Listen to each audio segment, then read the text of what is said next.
Please like this video, leave any comments. Are you a massive fan of cinnamon buns? If so, let us know. And subscribe to the YouTube channel, which the thing should be here. You can't click it. I say this every week, you can't click it, but it's just to sort of say, just subscribe. It's like a little thing of fireworks going off around it and just going like, subscribe.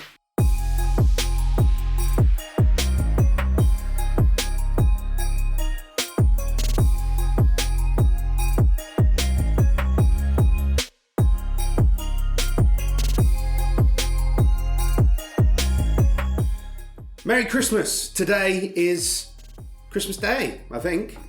Is it? Merry Christmas if it is. And welcome back to another episode of this festive season on Amused Bouche. Today, to be honest, I hadn't planned these. On my list of things that I wanted to do over Christmas, these were not on it. But, needless to say, here we are. And I have a pregnant wife who is getting quite demanding in her final days of pregnancy. There's a craving that she has been wanting, and that craving is cinnamon buns. So what we're going to probably do is make cinnamon buns, and then we'll get Ruth on. You know, it's Christmas. So welcome her to the fun. Cinnamon buns, let's get to it.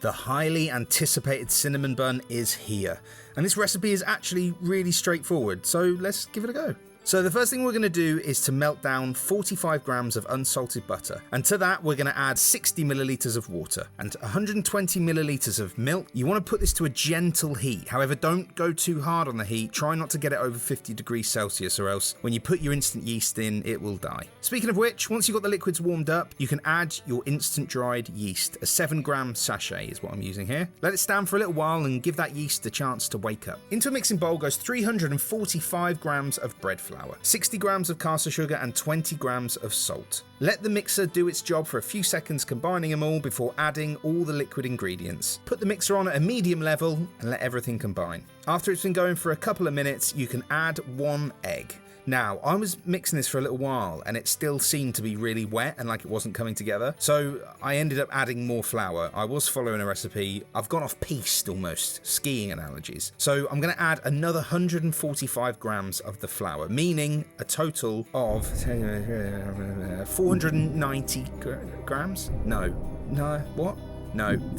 Yes.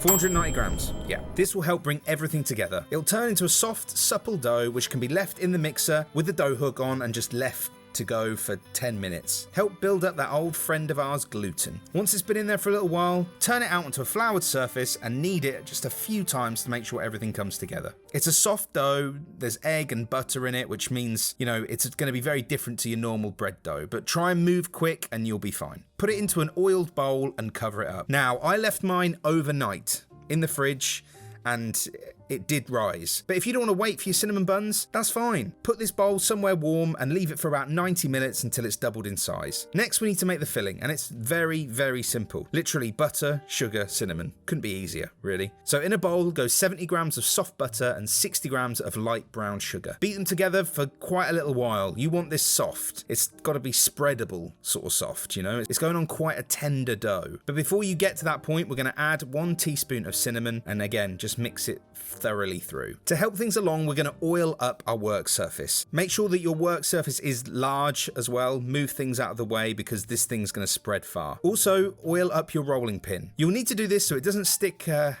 the Ooh, sorry, I'm getting a little bit distracted there.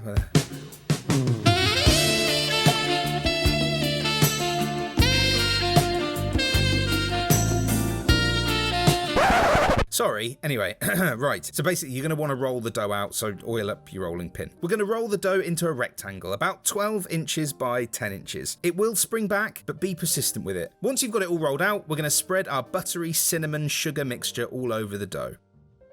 You'll see here on one side it's slightly lighter. That's because I'm not a massive fan of cinnamon, so I did some without the cinnamon in it. It works just fine, but you'll want the whole thing covered. Let's roll this bad boy up. Keep it nice and tight along that bottom edge. The reason for this is you want a nice tight swirl all the way through.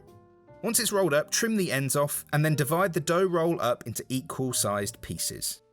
We're going to cook these in a baking tray, and here's a tip, which I don't know whether this is like a known thing, but I covered the bottom with butter. Literally, look at it, I'm plastering it with stuff. It means that the buns don't stick, but also what I found is that when they cook and the sugar comes out of the buns and it mixes with the butter in the bottom, it basically turns into caramel. And so the bottom of your buns are going to be caramel. You'll thank me later.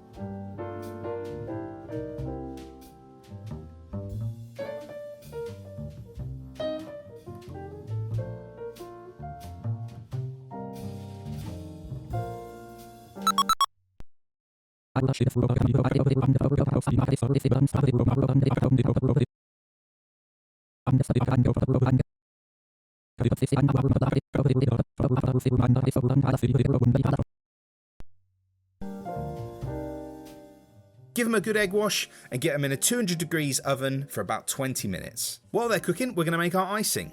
Sieve through 120 grams of icing sugar into a bowl and add 2 tablespoons of milk. Give it a whisk.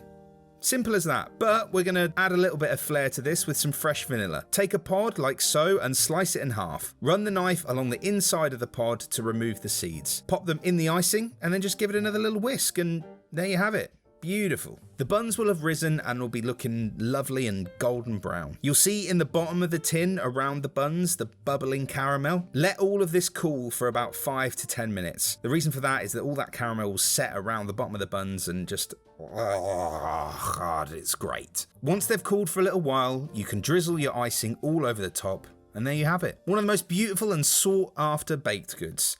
Fit for a king. The king of kings, you could say.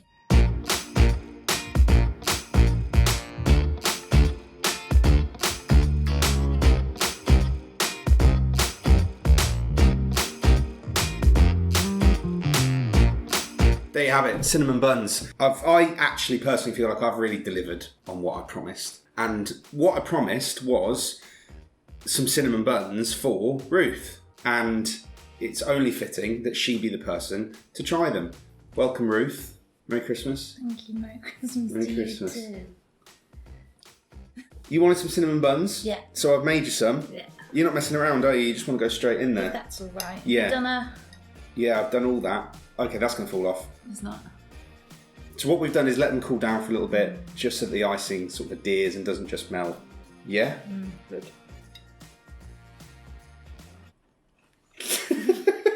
So I'm just going to try one of these. Oh my god.